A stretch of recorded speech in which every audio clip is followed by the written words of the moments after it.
আসসালামু আলাইকুম ওরহমতুল্লাহি ওবারাকাতু। বন্ধুরা, আজকে আমরা শিখব কিভাবে অ্যাডোবি ফটোশপ দ্বারা এরকম সুন্দর একটি ডিজাইন তৈরি করা যায়। তাহলে চলুন শুরু করা যাক। প্রথমেই ফটোশপ ওপেন করে নেবেন।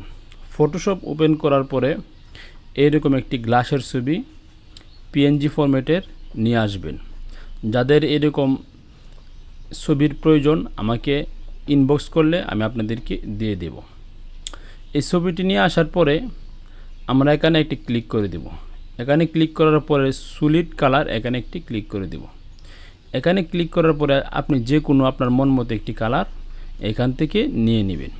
নিয়ে নেওয়ার পরে এই কালার লেয়ারটাকে আমরা নিচে নামিয়ে দেব এবং উপরে যে লেয়ারটা আছে সেই লেয়ারটা সিলেক্ট থাকা অবস্থায় এখানে সাদা অংশে মাউসের একটি রাইট ক্লিক করে দেব এবং এখানে একটি ক্লিক করে দেব।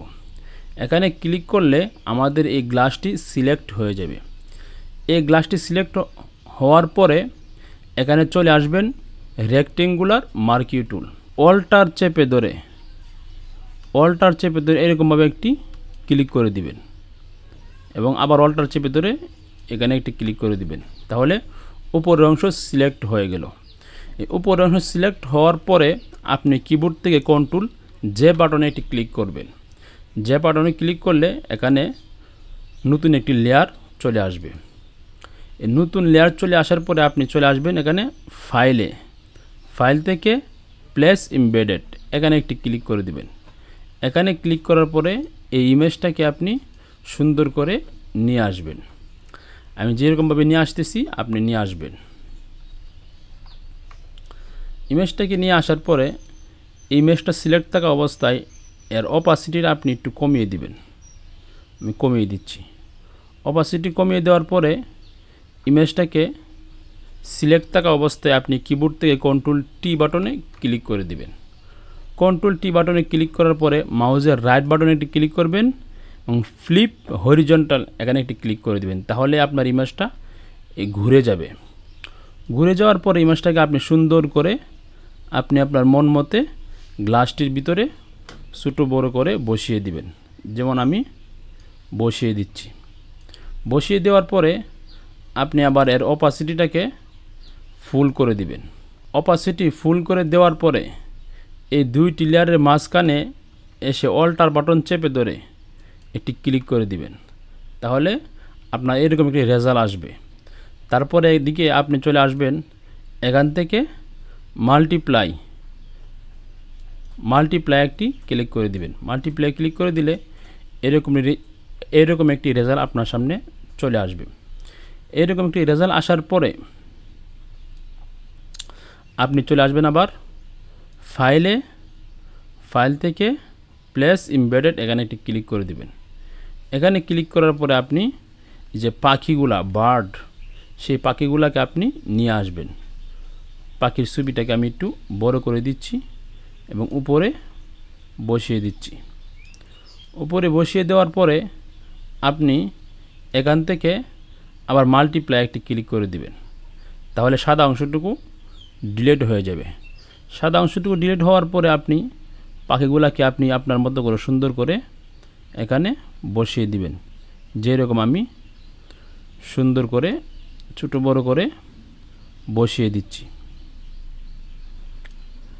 পাখিগুলোকে বসানোর পরে আপনি এই পাখির লেয়ারটা সিলেক্ট থাকা অবস্থায়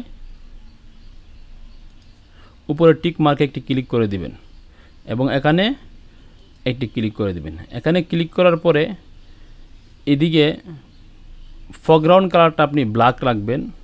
রাখার পরে ব্রাশ টুলে চলে আসবেন। ব্রাশ টুলে চলে আসার পরে আপনার ব্রাশটাকে একটি হার্ড রাউন্ড ব্রাশ নিয়ে নেবেন এবং অপাসিটি এবং ফ্লো 100% করে দিবেন।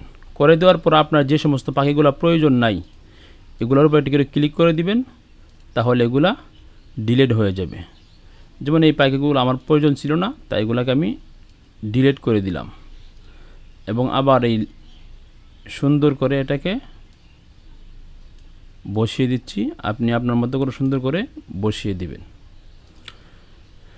বসিয়ে দেওয়ার পর তারপরে আপনি নিচের কালার লেয়ারের মধ্যে চলে আসবেন।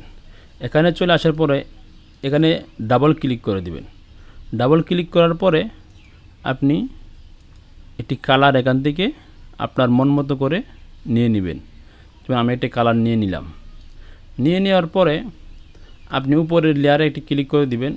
ক্লিক করার পরে কিবোর্ড থেকে Alt+Shift+Ctrl+E এটি ক্লিক করে দিবেন। ক্লিক করার পরে উপরে চলে আসবেন ফিল্টার। ফিল্টার থেকে ক্যামেরারও ফিল্টার।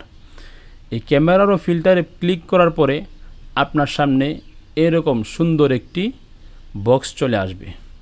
এরকম বক্স চলে আসার পরে আপনি এগুলাকে কমিয়ে বাড়িয়ে দিবেন। আপনি আপনার মতো কমিয়ে বাড়িয়ে দিবেন, বা আমি যেভাবে দিচ্ছি ইচ্ছা করলে আপনি সেভাবেও কমিয়ে বাড়িয়ে দিতে পারেন। আপনি দেখে নেবেন, এগুলাকে একটু একটু করে কমিয়ে বাড়িয়ে দিবেন। হাইলাইট থেকে একটু বাড়িয়ে দিচ্ছি,